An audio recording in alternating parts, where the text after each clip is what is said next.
Hello there, internets. Today I want to talk about a really common cognitive bias that can sort of make the worlds that we inhabit unpleasant places to live. And when I say worlds, I mean that literally plural worlds, because there's a very common conception that there's a world out there and we experience it, and that's not the case. Um, there, well, we'll come to that in a moment. Anyway, the error that I want to talk about is the fundamental attribution error, which is a very highfalutin name for just the idea that the further someone is away from us, the more inclined we are to attribute their behavior to their inherent characteristics rather than the circumstances they find themselves in. So stuff that we would excuse in our lives by saying, oh, I was having a really hard day, oh, this was going on, that was going on, we just say, oh, that's just who that person is when we're dealing with people who we perceive as remote from us.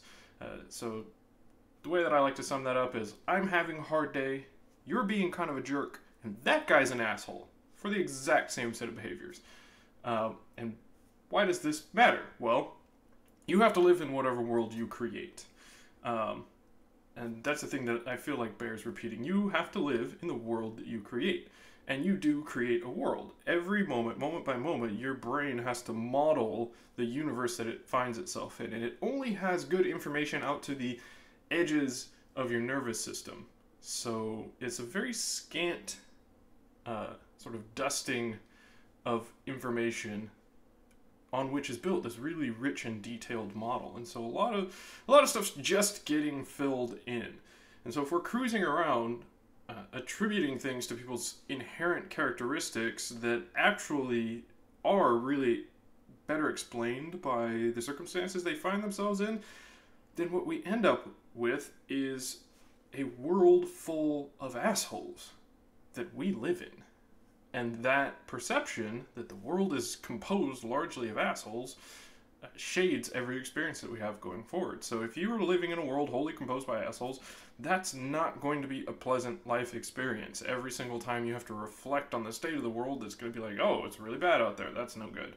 And you just don't have that information. That's just an assertion I'm making right there. You don't actually have good information about what's going on with other people at really any point. So if you're making this attribution error, rather than taking the time to try to see what you can discern about the circumstances that lead to somebody's behavior, then you're just filling in on them this entire set of information that may or may not have anything to do with who they are, and then they leave your sight, but they don't leave your mind. They're one of the many characters that populate the world that you live in, and that has real effects. So how can we change that experience? By adapting something called the principle of charity. Now, I'm out of focus.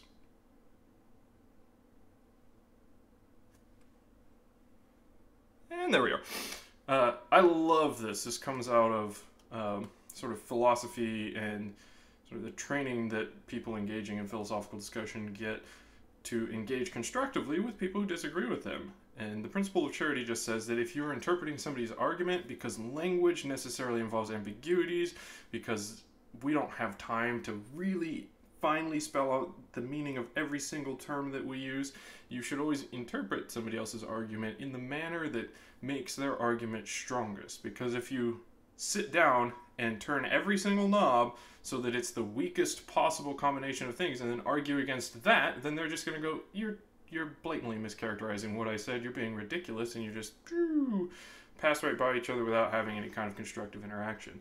So I like to adapt this to how I view other people in the world. So if somebody is out there doing something that I think is unfortunate, what I want to do is say, what is the most charitable interpretation that I can have of this person's behavior?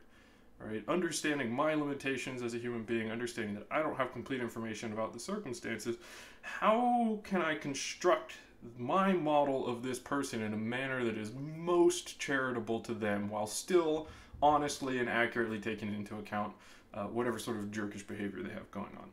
And my experience has been, and again, one man's experience, that most people that I actually get a little bit more information about aren't evil and they're not ill-intentioned. They just don't know any better. Literally, just tons of people are cruising along, leading completely unexamined lives, loaded up with all sorts of preconceptions about the world that they inherited from people who are really having the same experience, and they just don't know any better than to do the asinine things that they're doing. And as a person who has in my life done a lot of asinine things unconsciously, I can really sympathize. So, if you start off with that, just like, okay, can this be explained by this person just being ignorant? Okay, awesome. That just means there's one more person that needs to be educated in the world, right? But that's a lot better than walking away from that situation with the impression that there's one more person who's just actively malicious in the world, right? That's a less frightening, more hopeful sort of thing. We can provide education to people. We can't, if they are deeply enmeshed in a malicious approach to the world, reasonably expect to change that, right? So is there evidence of just ignorance at play here? The other thing that I've really come to realize over the years is that many, many, many people are up against some very difficult struggles that there isn't really evidence of on a cursory inspection. If you pay attention to people a little more closely or engage with them in a constructive way, very often it comes out pretty quickly that they're having a hard time, and that behaviors that you experience that you might, view unfavorably often are just sort of spillovers of the internal turmoil that they're experiencing. And it's not that they're out to get you or anybody else, it's that they're really struggling with things, and they don't have the tools to make sure that those struggles don't translate into unfortunate behaviors, right? Again, that's a place where you can help people, right? And we're trained to hide signs of the challenges we face. That is a big part, apparently, of just all human culture. That, if you are struggling, that's the most shameful, terrible thing, and you have to hide that and all of that, which is all useless, profoundly unfortunate sorts of things to believe that could easily go on the dumb things that I believe list. I don't know how that didn't end up on the dumb things that I believe list. Number 7, dumb things that I believed. You should hide it when you're struggling. No, let everybody know who reasonably can be expected to care. So if you look for the challenges that people are facing, very often you will find signs of them. And then if you can attribute their behavior to those challenges, then when you walk away from that situation, okay, there's a person out in the world who's struggling, that motivates you to an experience of compassion, right? But not fear or despair. It's okay, that's one more person who needs help. Okay, well, we can be helpers, right? So that's another way to look at it. And then lastly, sort of just common ways that you can sort of work around this and incorporate the principle of charity is just to remember that almost nobody has good training on how to interact with people that they disagree with. Right now, it's an especially bad time for interacting with people that you disagree with in our society. So everybody is sort of on a hair trigger that if you don't believe exactly the things that I believe, then you're an awful person and I hate you. And that's just not constructive or helpful at all. And for me, I don't even care if I actually agree with you or not. If you're doing that, my experience of that is, wow, this is profoundly unfortunate. Like, how can we get you set on a more constructive way of interacting with your fellow human being? Because you're not helping, you're not contributing anything to actually resolving the challenges that we face as human beings living in a society.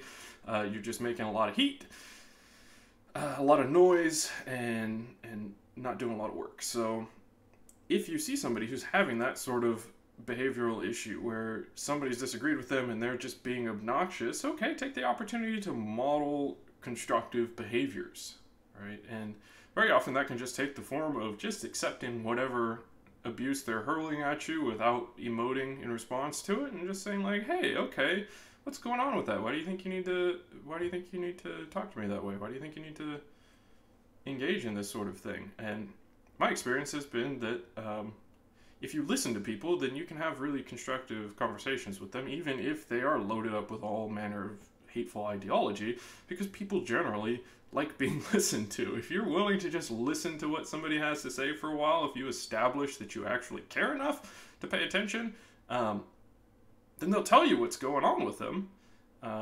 And that's probably going to give you more insight into what their experience is, more insight into what their circumstances are. And that means when you walk away, even if there's one more person in the world who disagrees with you or maybe even believes things that you find abhorrent, right, you have a more nuanced picture of how that came about and what that person's experiences are. And that gives you a constructive way to move forward with when you slot that person into your mind. It's not just this sort of evil, malicious person who believes crazy things and there's no interacting with them. It's there are these conditions that this person has experienced, and maybe they're profoundly misguided, or they don't understand, or maybe they're just profoundly diminished capacity and they've just taken hold of some simple and malevolent idea. Who knows? But you can do something with that. You can engage with that constructively, and so when you walk away, that's not lingering in your mind as this frightful sort of experience that you've had to slot yet another jerk away into your cast of characters who are currently off screen, and that's hanging over your mind as you're going out experiencing the world that your mind constructs from moment to moment. So that's the principle of charity. My experience has been that if you look for evidence to counter the fundamental attribution error, you will find it. You will find that people in general are just as excusable as you are. It may require you to drop a little bit of the egocentric conditioning that you've been trained to, but that's always a benefit anyway. But for every reason that you might be able to offer to justify your behavior, other people have those things too. And if you take the time to try to suss out what those things are, then the world that you are going to build when you practice this way is just a far pleasanter place to live than the world that you build if you're practicing the fundamental attribution error. So give it a shot.